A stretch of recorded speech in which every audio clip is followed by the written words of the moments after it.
میری رائے میں اس خواب کی تعبیر یہ ہے کہ ہم کو انشاءاللہ فتح ہوگی۔ وزیر ابو الفضل کا بیان ہے کہ ابھی کچھ دیر ہی ہوئی تھی کہ ہم کو یہ خوشخبری پہنچی کہ دشمن فرار ہو گئے اور اپنے ڈیرے خیمے سب چھوڑ کر بھاگ گئے۔ چنانچہ جب متواتر یہ خبریں آتی رہیں تو ہم کو دشمن کی شکست کا یقین ہو گیا۔ بہرحال ہم کو دشمن کی شکست کے اسباب کی کوئی خبر نہ تھی۔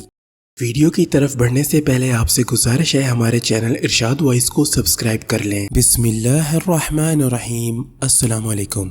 تاریخ ابن خلقان میں رکن الدولہ بن بویا کے حالات میں لکھا ہے کہ ایک مرتبہ اس کی کسی دشمن سے لڑائی ہوئی اور فریقین میں خوراک کی اس قدر تنگی ہوئی کہ دونوں نے اپنے اپنے جانوروں کو ذبح کرنا شروع کر دیا، اور رکن الدولہ کی تو یہ حالت ہو گئی کہ اگر اس کا بس چلتا تو شکست قبول کر لیتا۔ چنانچہ اس نے اپنے وزیر ابو الفضل سے مشورہ کیا کہ آیا جنگ جاری رکھی جائے یا گریز کیا جائے۔ وزیر نے جواب دیا کہ آپ کے لیے سوائے اللہ کی ذات پاک کے اور کوئی جائے پناہ نہیں، لہٰذا آپ مسلمانوں کے لیے خیر کی نیت رکھیں اور حسن سیرت اور احسان کرنے کا پختہ ارادہ فرما لیں، اور یہ اس لیے ضروری ہے کہ فتح حاصل کرنے کی جملہ تدابیر جو ایک انسان کے قبضہ قدرت میں تھیں وہ سب منقطع ہو چکی، لہٰذا اگر ہم لڑائی سے جان بچا کر بھاگنے پر کمر باندھ لیں تو نتیجہ یہ ہوگا کہ دشمن ہمارا تعاقب کرے گا اور ہمیں قتل کر دے گا، کیونکہ ان کی تعداد ہم سے بہت زیادہ ہے۔ بادشاہ نے وزیر کی یہ تقریر سن کر فرمایا کہ اے ابو الفضل، میں تو یہ رائے تم سے پہلے ہی قائم کر چکا تھا۔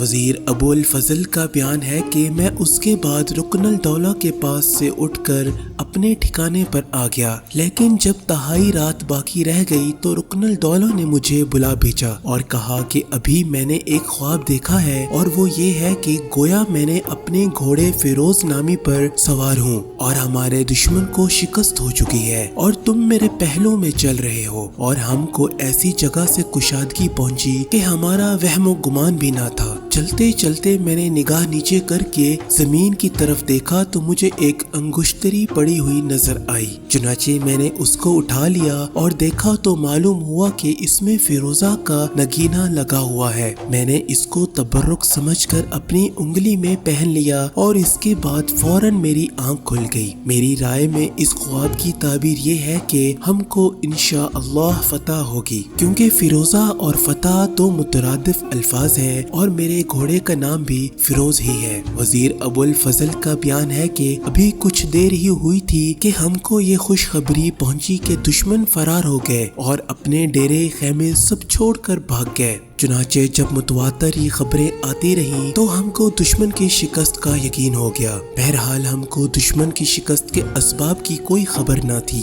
اس لیے ہم آگے بڑھے، مگر اس خیال سے کہ ہمارے ساتھ کہیں کسی نے کوئی دھوکہ نہ کیا ہو، اس لیے ہم نے احتیاط کا پہلو ہاتھ سے جانے نہ دیا، اور احتیاطاً میں بادشاہ کی ایک جانب ہو گیا۔ بادشاہ اپنے گھوڑے فیروز پر سوار تھے۔ ہم ابھی کچھ ہی قدم آگے بڑھے تھے کہ بادشاہ رکن الدولہ نے ایک غلام سے جو ان کے آگے چل رہا تھا چیخ کر کہا کہ یہ انگشتری اٹھا کر مجھے دو۔ چنانچہ غلام نے وہ انگشتری اٹھا کر بادشاہ کو دے دی۔ اس انگشتری میں ایک فیروزہ جڑا ہوا تھا۔ رکن الدولہ نے فوراً وہ انگشتری پہن لی اور کہنے لگا کہ یہ میرے خواب کی تعبیر پوری ہو گئی، یہ وہی انگشتری ہے جو میں نے خواب میں دیکھی تھی۔ رکن الدولہ کا نام حسن ابو علی تھا۔ یہ ایک جلیل القدر اور بارو بادشاہ گزرے تھے۔ پورا عراق و عجم اس کی مملکت میں داخل تھے، اس کے علاوہ اور بہت سے ممالک اس نے فتح کر کے اپنی زیر حکومت کر لیے تھے، اور ان ممالک کے لیے اس نے کچھ قواعد و قوانین بھی مقرر کیے تھے۔ اس عظیم بادشاہ نے 44 سال تک حکومت کی اور ماہ محرم 366 ہجری میں 99 سال کی عمر میں وفات پائی۔